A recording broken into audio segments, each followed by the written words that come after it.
வினோத வாய்ஸ் நேயர்களுக்கு வணக்கம். நான் உங்கள் கிருஷ்ணவேல். இன்னைக்கு நாம இந்து மேல எதை பத்தி பார்க்க போறோம் அப்படின்னா, நேற்றே நாம் சொல்லியிருந்தோம் அது அதிகமா போட்டு விஜயை பத்தி பேச வேணாம்னு. ஏன்னா திமுககாரன் காழ்ப்புணர்ச்சியில பேசுறான் அப்படிம்பாங்க. அதுக்காக தான் பேச வேணாம்னு நினைச்சேன். ஆனா இன்னைக்கே அதுக்குள்ள அடுத்த பிரச்சனை வந்துருச்சு. விவசாயிகள் கடன் தள்ளுபடி. சரியா? இந்த விவசாயிகள் கடன் தள்ளுபடின்னு சொல்லி அவர் ஒன்று அறிவிச்சிருக்கிறாரு. மொத்த விவசாயிகளும் தலைமைச் செயலகத்துக்கு முன்னாடி கூட்டிட்டாங்க இன்னைக்கு காலையில. ஒரு பெரிய ரணகலமாகி காவல்துறை யாரையுமே உள்ள அனுமதிக்கல. அப்புறம் அவங்கள கலைஞ்சி போக சொல்லி பெரிய பிரச்சனையாகி எல்லாம் ஆகிப்போச்சு. அப்போ இந்த விவசாய கடன் அப்படின்னு சொல்றது விஜய் சொன்னது ஏமாத்து வேலையா, இல்லைன்னா உண்மையிலேயே அவர் ஏதாவது நல்லது செஞ்சு இந்த விவசாயிகள் வேணும்னே பேராசைப்படுறாங்க பாருங்க, நம்மெல்லாம் கடன் வாங்கினா திருப்பி கட்டுறோம், விவசாயிகள்லாம் கடன் வாங்கினா திருப்பி கட்ட மாட்டாங்களா அப்படின்லாம் கேட்குறாங்க. இந்த விஷயத்த நாம விவசாயிகள் பக்கத்தில் நின்று அவர்களுக்கு அனுதாபம் தரக்கூடிய மாதிரி பேசுறதா, இல்ல புதிய அரசாங்கம் அவங்க கொஞ்ச நாள் பார்க்கட்டுமே அப்படின்னு சொல்லி அரசாங்கம் தரப்புல இருந்து பேசுறதா அப்படின்னு யோசிச்சேன். அப்புறம் என்ன யோசனை, அது ரெண்டுமே வேணாம். நாம நம்பர்ஸை வச்சு பேசுவோம். நாம எப்பவுமே என்ன பேசுவோம், எண்கள், இந்த நம்பர் என்ன சொல்லுது, என்ன செய்ய சொல்லுது அப்படின்றது தானே நம்ம பார்ப்போம். அதற்காக இந்த மொத்த காணொலியை ஒரு 6 பகுதியாக பிரிச்சிருக்கிறேன். இந்த 6 பகுதிகளில் ஸ்டெப்பா நம்ம அனலைஸ் பண்ணுவோம். என்ன விஷயம் சொல்லியிருக்காங்க, என்ன விஷயம் செஞ்சிருக்கிறாங்க, என்ன விஷயத்த செய்யலைன்னு விவசாயிகள் சொல்றாங்க, அது நியாயமா நியாயம் இல்லையா, இது எல்லாத்தையுமே ஸ்டெப் பை ஸ்டெப்பாக பார்த்துடலாம்.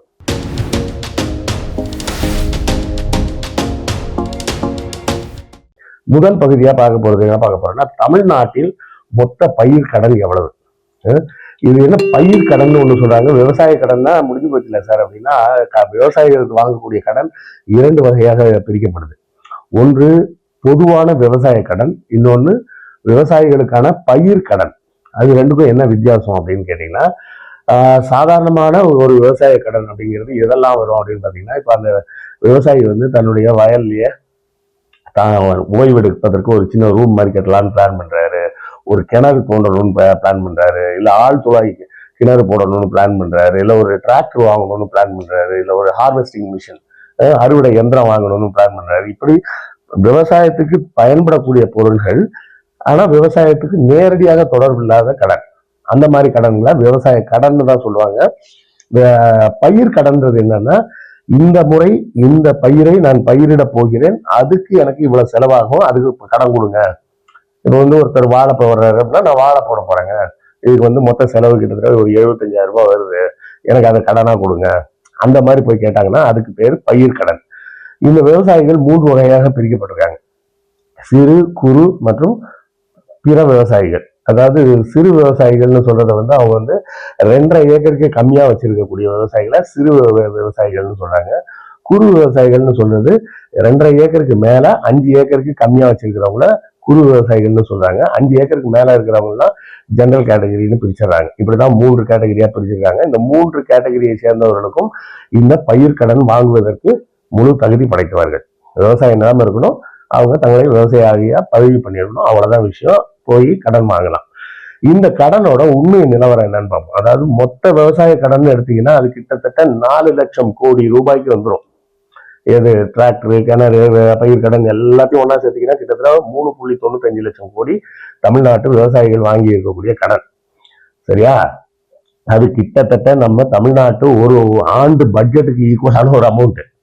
சரி, அப்ப அந்த கடனை விவசாயிகளின் கடன்கள் தள்ளுபடி செய்யப்படும்னு விஜய் சொன்னதை நான் நேரடியாக அந்த ஆங்கிள் எடுத்துக்கல. அப்படி எடுக்க வேண்டாம்.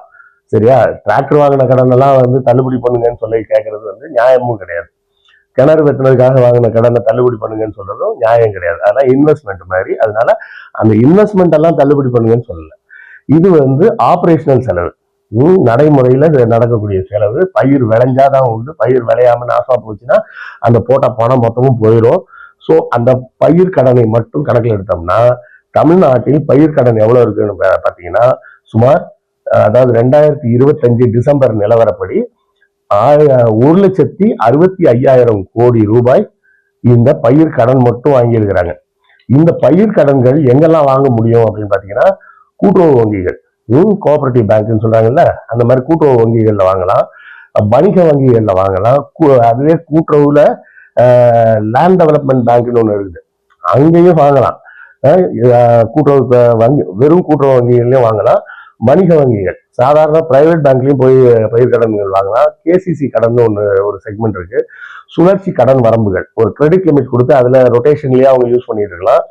ஒவ்வொரு சீசனுக்கு இந்தந்த பயிருக்குன்னு சிறப்பான கடன்களும் தனியா இருக்கு. இப்படி எல்லா வகையான கடன்களும் இருக்கு. பொதுவா இதை வச்சு பார்க்கும்போது நம்ம கிட்ட இந்த கடன் வாங்கினவங்களோட எண்ணிக்கை எதுன்னு பாத்தீங்கன்னா 2.5 ஏக்கருக்கு கீழே இருக்கும் உள்ள விவசாயிகள் கையில் இருக்கக்கூடிய பயிர் கடன் மட்டும் பாத்தீங்கன்னா சுமார் 60 இருந்து 66,000 கோடி ரூபாய் வரை வருது. எது? சிறு விவசாயிகள். அப்புறம் குறு விவசாயிகள்னு சொல்லக்கூடிய 2.5 ஏக்கர்ல இருந்து 5 ஏக்கர் வரை இருக்கக்கூடிய விவசாயிகள் இருக்காங்களா, சாரி, அது குறு விவசாயிகள். இது சிறு விவசாயிகள் இருக்கு பயிர் கடன் எவ்வளவுன்னு பாத்தீங்கன்னா கிட்டத்தட்ட 45,000 இருந்து 50,000 கோடி ரூபாய் வரை வருது. அதாவது 5,000 ஏக்கருக்கு கீழே 5 ஏக்கருக்கு கீழே வச்சுக்கிட்டு கடன் வாங்கின விவசாயிகளோட கடன் மட்டும் பாத்தீங்கன்னா சுமார் 1.15 லட்சம் கோடி ரூபாய் பயிர் கடன் வருது. இப்போ முக்கியமா நம்மள்ட்ட வர கேள்வி, இதுல இவ்வளவு பெரிய கடன் சுமைய அரசு எப்படி தள்ளுபடி செய்யும், என்ன செய்ய போறாங்க அப்படின்றது ஒரு கேள்வி. இப்ப 2வது பார்த்தா பிரிப்போம். அரசு அறிவிச்ச திட்டம் என்ன? அரசு அறிவிச்ச திட்டம் என்னன்னு பாத்தீங்கன்னா 50,000 ரூபாய் வரை உள்ள பயிர் கடன்கள், அதுவும் கூட்டுறவு வங்கியில வாங்கினது மட்டும்தான். மற்ற வங்கிகள்ல வாங்கின கடனுக்கு பயிர் கடனாகவே இருந்தாலும் அந்த கடன்கள் தள்ளுபடி செய்யப்படாது. நல்லா புரிஞ்சுங்க. நம்ம போன வாட்டி அதுதான் சொன்னேன், பாட்டா பிரிச்சு பார்ப்போம்னு சொன்னேன். பயிர் கடன்கள் எங்கெல்லாம் வாங்க முடியும்? கூட்டுறவு வங்கியில வாங்க முடியும், கமர்ஷியல் பேங்க்ல வாங்க முடியும், கேசிசி கடன்கள் இருக்கு, ரொட்டேஷனல் கிரெடிட் லைன் இருக்கு, சீசன் அடிப்படையான பயிர் கடன் இருக்கு. இதுல மற்ற எதுவுமே தள்ளுபடி ஆகாது.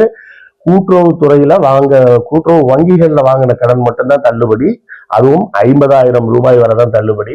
மற்ற விவசாயிகளுக்கு 5,000 ரூபாய் நிவாரணமாக கொடுக்கப்படும் அப்படின்னு சொல்லி, இது மூலமாக அரசுக்கு ஏற்படும் மொத்த செலவு எவ்வளவுன்னு பாத்தீங்கன்னா 2,044 கோடி. சரி, 2,044 கோடி ரொம்ப பெரிய அமௌண்ட்ல சார் அப்படின்னு நினைக்காதீங்க. தமிழ்நாடு அரசாங்க பட்ஜெட்டோட கம்பேர் பண்ணா அது ஒண்ணுமே கிடையாது. தமிழ்நாடு அரசாங்கத்தோட ஓராண்டு பட்ஜெட்ன்றது 3.95 லட்சம் கோடி. 3 லட்சம் சொச்சம் கோடியில கிட்டத்தட்ட 4 லட்சம் கோடியில 2,000 ரூபாய் 2,000 கோடின்றது ஒண்ணுமே கிடையாது. சரியா? அதாவது ஒரு பெரிய குடத்துல ஒரு சிட்டிக்கு உப்பு போடுற அளவுக்கு தான் அது அதோட பாதிப்பு, அதோட பலன் இருக்கும். இந்த கடனால் பலன் பெறுபவர்கள் எவ்வளவு பேர்னு கேட்டீங்கன்னா 14.22 லட்சம் பேர் பயன்பெறுகிறார்கள்னு சொல்றாங்க. இப்போ 14 லட்சம் பேர் பயன்பெறுகிறாங்கன்னா இங்கதான் பிரச்சனையே வருது. ஒரு சாதாரணமா ஒரு கணக்கு போட்டு பாருங்க. 2024 கோடிய 14.2 லட்சத்தால வகுத்தீங்கன்னா ஒரு விவசாயிக்கு சராசரியா கிடைக்கக்கூடிய நிவாரணம் எவ்வளவு? வெறும் 14,000 ரூபாய் தான். ஆனா தேர்தலுக்கு முன்னாடி விவசாயிகள்லாம் என்ன நினைச்சாங்க, ஒருவேளை விஜய் வந்துட்டாருன்னா அவர் நமக்கு விவசாய கடனை பூரா தள்ளுபடி பண்ணுவேன்னு சொல்லிட்டாரு. இங்க சில பேர் சொல்லுவாங்க, அது என்ன விவசாய கடன் பூரா தள்ளுபடின்னு சொன்னாரு, இப்ப அதுலயும் பாருங்க பயிர் கடன் மட்டும் தான் சொல்றாரு அப்படின்னு கேட்கலாம். ஆனா அது பிராக்டிக்கலா பாசிபிள் கிடையாது. அதை நம்ம பெனிஃபிட் ஆஃப் டவுட் விஜய்க்கே கொடுத்துடலாம். ஏன்னா சொல்லும் போது விவசாயிகளுக்கு கடன் தள்ளுபடி செய்யப்படும் அப்படின்னு தான் சொல்லுவாங்க பொதுவா. அது பயிர் கடன் தான் அப்படின்றது எல்லாருக்குமே புரிஞ்ச ஒரு விஷயம் தான். ஆனா இப்ப கிடைச்சிருக்கிறது என்னது? வெறும் சில 1000 ரூபாய் நிவாரணமாக கிடைச்சிருக்கு தவிர கடன்ல ஒரு பெரிய எதுவும் வரல. அப்ப தேர்தல் வாக்குறுதி என்ன இருந்தது? தேர்தல் வாக்குறுதியில அவர் சொன்னது 5 ஏக்கருக்கு கீழ் உள்ள விவசாயிகளுக்கு முழு பயிர் கடன் தள்ளுபடி அப்படின்னாரு. 5 ஏக்கருக்கு மேல இருக்கவங்களுக்கு 50% தள்ளுபடினு சொல்லியிருந்தாரு. இந்த செய்தி தான் பரவும் போதுதான் என்ன ஆகுது, தமிழ்நாட்டுல பெரும்பாலான விவசாயிகள் எப்ப இருப்பாங்கன்னா 1 ஏக்கர் வச்சிருப்பாங்க, 2 ஏக்கர் வச்சிருப்பாங்க, 3 ஏக்கர் வச்சிருப்பாங்க, 4 ஏக்கர், 5 ஏக்கர் இப்படிதான் வச்சிருப்பாங்க. 5 ஏக்கருக்கு மேல வச்சிருக்கிறவங்க எல்லாம் பெரிய பணக்காரங்களா தான் இருப்பாங்க. அவங்களுக்கு பெருசா கடன் எல்லாம் தேவைப்படாது. ஆனா இப்போ பாத்தீங்கன்னா வேற ஒரு பேங்க்ல போய் கடன் வாங்கியிருப்பாங்க இல்ல பயிர் கடன்னு, அந்த பகுதியில ஒரு கூட்டுறவு வங்கி இல்லாம கூட இருந்திருக்கும். அப்ப அந்த வங்கியில வாங்கின விவசாயிக்கு கடன் தள்ளுபடி கிடையாது. அப்ப இப்படி எல்லாம் போச்சுன்னா என்ன ஆகுது, கிட்டத்தட்ட 3 லட்சம் ரூபாய் கடன் வாங்கின ஒரு விவசாயி 5 லட்சம் ரூபாய் கடன் நிலுவையில இருக்கும். அவருக்கு என்ன கிடைச்சிருக்கும்? வெறும் 5,000 ரூபாயா அந்த மாதிரி ஒரு அமௌண்ட் தான் கிடைச்சிருக்கு. இப்போ உண்மையிலே பல்வேறு 4வது பார்ட்டா இதை பார்ப்போம். உண்மையிலே தள்ளுபடி பண்ணியிருந்தா என்ன ஆயிருக்கும்? 5 ஏக்கருக்கு கீழே உள்ள விவசாயிகளுக்கு மட்டும் கொடுத்திருந்தா சுமார் 1 லட்சம் கோடி ரூபாய் அளவுக்கு கொடுத்துருக்கணும் கடன் தள்ளுபடி. அவர் சொன்ன வார்த்தைப்படி கொடுக்கறதா இருந்தா 1 லட்சம் கோடி ரூபாய் கடன் தள்ளுபடி பண்ணிருக்கணும். அவங்க பண்ணிருக்கிறது எவ்வளவு பண்ணியிருக்காங்க? வெறும் 2000 கோடி ரூபாய் தள்ளுபடி பண்ணியிருக்காங்க. அதாவது நான் வந்து என் பையன்கிட்ட வந்து சொல்றேன்னு வச்சுக்கீங்களேன், ஒன்றும் கவலைப்படாது, 100 ரூபா தரேன், போய் உங்களுக்கு இஷ்டப்பட்டதை வாங்கி சாப்பிட்டுக்கோ அப்படின்னு சொல்லிட்டு சாயங்காலம் நான் வந்தோடனே 2 ரூபாய் கொடுத்து இந்த 2 ரூபாய்க்கு போய் ஏதாவது வாங்கிக்கப்போ அப்படின்னு சொல்லியிருந்தா எப்படி இருக்கும்? அப்ப எப்ப ஏற்பட்ட ஏமாற்றம் வரும்? அந்த ஏமாற்றத்தை நீங்க புரிஞ்சுக்கணும் அப்படின்றதுக்காக சொல்றேன். என்னடா ஒரு விவசாயியோட கஷ்டத்தை பத்தி பேசும்போது சிரிக்கிறீங்களே அப்படின்னு யாரும் நினைக்க வேண்டாம். அது இந்த பையனுக்கு கொடுக்குற பாக்கெட் மணின்னு சொல்ற உதாரணத்தோட சொல்லும் போதுதான் அதுல இருக்கக்கூடிய சர்க்காசம் தெரியுன்றதுக்காக தான் அந்த சின்ன சிரிப்பு. அதுல வந்து எந்த வித உள்நோக்கமும் கிடையாது. அப்ப கிட்டத்தட்ட என்ன ஆயிருக்கும்? அவர் சொன்னதுபடி முழுமையாக பயிர்க்கடன்களை மட்டும் தள்ளுபடி பண்ணியிருந்தா 1 லட்சம் கோடி அரசாங்கத்துக்கு செலவாயிருக்கும்.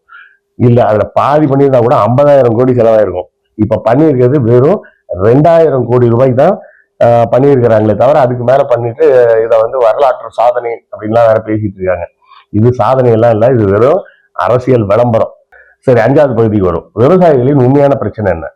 விவசாயிகளோட உண்மையான பிரச்சனை இந்த பயிர் கடன் மட்டும் இல்லை. அதுதான் எல்லாரும் நினைச்சிட்டு இருக்கிறாங்க அது மட்டும்தான் கஷ்டம்னு. விவசாயத்துல 1000 பிரச்சனை இருக்கு. விதை நெல்லாம் வாங்குறாங்க பாத்தீங்களா, அதோட விலை கண்டினியூஸா ஏறிக்கிட்டே போகுது. அதே போலவே பாத்தீங்கன்னா உரத்தோட விலை ஏறிக்கிட்டே போகுது. உரத்தோட விலை ஏறுறது மட்டும் இல்ல, உரம் தட்டுப்பாடாக வேற இருக்கு. இவங்க பணம் கொடுக்க ரெடியா இருந்தா கூட உரம் கிடைக்க மாட்டேங்குது. அப்புறம் லேபர், விவசாய கூலிகள் வேணும், அந்த கூலிகளுக்கான பிரச்சனை. மின்சார பிரச்சனை, மின்சாரம் தடை இல்லாம கிடைக்கணும். அவங்களுக்கு போன இதுல வந்து போன ஆட்சியில வந்து மீட்டர் இல்லாத மின் இணைப்பு அப்படின்னு அந்த பம்ப் செட்டுக்கெல்லாம் கொடுத்தாங்க. ஆனா அதுக்கு இப்ப கரண்ட் வந்தா தானே தண்ணி வரும். மின்சார பிரச்சனை, எம்எஸ்பி பத்தலைன்றது பிரச்சனை, அந்த ஆதார விலைன்னு ஒண்ணு சொல்றாங்கல்ல, அந்த மினிமம் பிரைஸ்ன்னு, அந்த பிரைஸ் வந்து இன்னும் ஏற்றி கொடுங்க, இன்னும் இன்ஃபிளேஷனுக்கு ஏற்ற மாதிரி மாற்றணும் அப்படின்னு சொல்லி கேட்டுட்டு இருக்காங்க. அது ஒரு பிரச்சனை இருக்கு. ஓப்பன் மார்க்கெட் போனா ஓப்பன் மார்க்கெட்ல வேற பிரச்சனை இருக்குது. அப்புறம் எதிர்பாராத வெள்ளம் இல்ல மழையே வராம போறது, இப்படி எல்லாம் பிரச்சனை இருக்கு. இது போக இன்சூரன்ஸ் அமௌண்ட் கரெக்டா உடனே வந்து சேர்றது இல்லை, ஒருவேளை இந்த மாதிரி இடர்பாடு ஆச்சுன்னா. இதெல்லாம் தாண்டி அவங்க விவசாயம் பண்ணிட்டு இருக்காங்க. அப்படி பண்றவங்களுக்கு கேலி கூத்து மாதிரி 5000 ரூபாய் கொடுக்குறேன், 50,000 ரூபாய் நிவாரணம் தரேன் அப்படின்னு. ஒருத்தர் 78,000 வாங்கி வச்சிருக்காருன்னு வச்சுங்க, அவருக்கு 50,000 தான் போகுமா? அப்ப அவர் என்ன பண்ணுவாரு? அதுலயும் ஒருத்தர் 5 ஏக்கருக்கு மேல எல்லாம் வச்சிருந்தாருன்னா அவருக்கு 5000 ரூபாய் கொடுத்துருந்தாருன்னா அந்த 5000 ரூபாய் வச்சுட்டு அவர் என்ன பண்ணுவாரு? அப்ப யோசிச்சு பாருங்க, இது வந்து மிகப்பெரிய ஒரு மோசடியாகத்தான் பார்க்கணும். சரி, இதுல அரசியல் தாக்கம் என்ன? இதுதான் 6வது பகுதி. தமிழக அரசியல்ல விவசாயின்றது ஒரு முக்கியமான பங்கு வகிக்கக்கூடியவர்கள். முக்கியமா பார்த்தோம்னா காவிரி டெல்டா பகுதிகள், தென் மாவட்டங்கள், மேற்கு மாவட்டங்கள், பாசன வசதி இருக்கக்கூடிய பகுதிகள், இங்கெல்லாம் வந்து இந்த பிரச்சனை வந்து விவசாயிகள் மனநிலையில் ஒரு மிகப்பெரிய தாக்கத்தை ஏற்படுத்தும். அவங்க வந்து என்ன நினைச்சிருப்பாங்க, இந்த வந்த உடனே சரி எப்படியும் கொடுப்பாங்க, ஒரு 2 நாள் 3 நாள் முன்ன பின்னா அவங்க கொடுத்துருவாங்க அப்படின்னு நினைச்சிருப்பாங்க. ஆனா ஒன்னும் கொடுக்கல. அப்ப ஏமாற்று வேலை பண்ணது மட்டும் இல்லாம ஏமாற்று வேலையை சாதனையா பேசுறதுதான் எரிச்சலா இருக்கு. இன்னும் எனக்கு மட்டும் இல்ல, விவசாயிகளுக்கு கிட்டத்தட்ட 1,65,000 கோடி பயிர் கடன் இருக்கு. அந்த மொத்த பயிர் கடனையும் தள்ளுபடி பண்றேன்னு சொல்லிட்டு அதை பண்ணல. சரி, அது வந்து அவ்வளவு பேருக்கும் பண்ண முடியாதுப்பா, சிறு குறு விவசாயிகளுக்கு தானே பண்ணணும்னு சொன்னாங்க. அப்ப அந்த சிறு குறு விவசாயிக்கு பண்ணணும்னா கூட எவ்வளவு பண்ணிருக்கணும்? 1 லட்சம் கோடி பண்ணிருக்கணும். அதுவும் பண்ணல. சரி, 50% தள்ளுபடி கொடுத்திருந்தா கூட 50,000 கோடி ரூபாய்க்கு பண்ணிருக்கணும். அப்போ எதுவுமே பண்ணாம வெறும் 2000 கோடி ரூபாய் மட்டும் நான் தள்ளுபடி பண்ணியிருக்கேன், பண்ணிட்டு பாருங்க விவசாயிகளுக்கான பாதுகாப்பு இந்த அரசாங்கம் தான் அப்படின்னு சொன்னா இதை நம்ம எப்படி பாக்குறது? அதனாலதான் நான் சொன்னேன், விருப்பு வெறுப்பு இல்லாம வெறும் நம்பர்ஸ் வச்சு பார்ப்போம் அப்படின்னு சொன்னேன். இந்த எண்கள் உங்களுக்கு என்ன சொல்லுது? இது குறித்த உங்கள் கருத்துக்கள் என்ன அப்படின்றதையும் கமெண்ட்ல சொல்லுங்க, நானும் தெரிஞ்சுக்கிறேன். அடுத்த காணொலியில் மீண்டும் சந்திப்போம். நன்றி, வணக்கம்.